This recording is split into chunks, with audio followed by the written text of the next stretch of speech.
morning, everybody. Today's reading is going to come from Matthew 4. The readings that we're doing today are from Matthew chapter 4 through Matthew chapter 6. And as you read through this, and if you started reading yesterday, you know that Jesus had just been baptized by John the Baptist.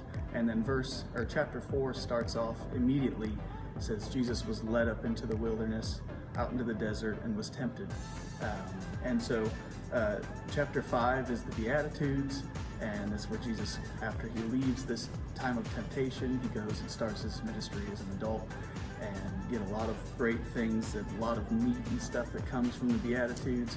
And then chapter 6, where Jesus tells us how to pray, about how to giving to the needy, and how to fast, and then why worry about things, because God has already taken care of the littlest things in your life, so he will take care of the big things too. But what I want to start with is in chapter 4. And we just started a new series called Tools of the Trade this last Sunday. And this is a series that I'm really excited about because I can relate really well with tools. I'm a hands-on person. I love getting any kind of tool in my hand, whether it's a power tool or a heavy hammer or something.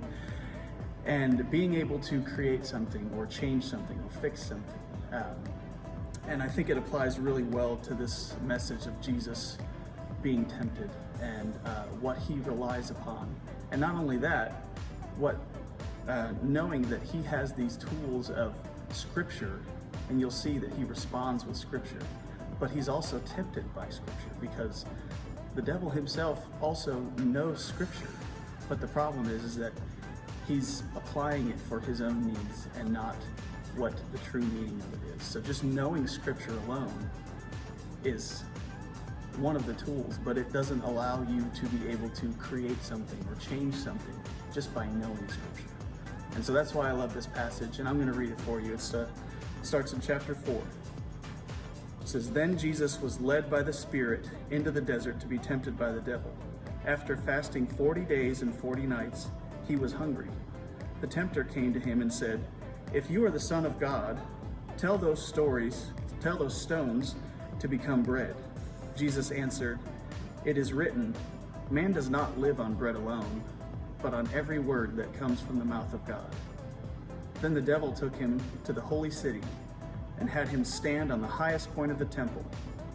'If you are the Son of God,' he said, 'throw yourself down, for it is written, he will command his angels concerning you, and they will lift you up in their hands, so that you will not strike your foot against a stone.' Jesus answered him, 'It is also written, do not put the Lord your God to the test.'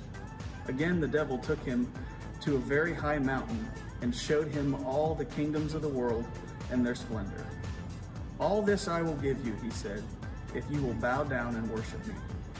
Jesus said to him, 'Away from me, Satan, for it is written, worship the Lord your God and serve him only.'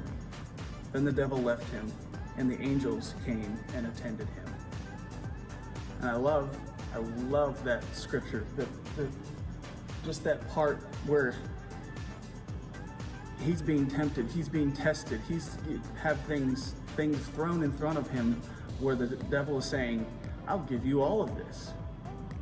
All you have to do is follow me." And he follows up, he grabs a tool called Scripture and applies it and says, "It is written, worship the Lord your God only."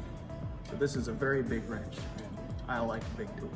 So, but what do you have in your toolbox? From reading, memorizing, and applying Scripture in your own life. Maybe it's a hammer where you've got to pound some stuff out of your life.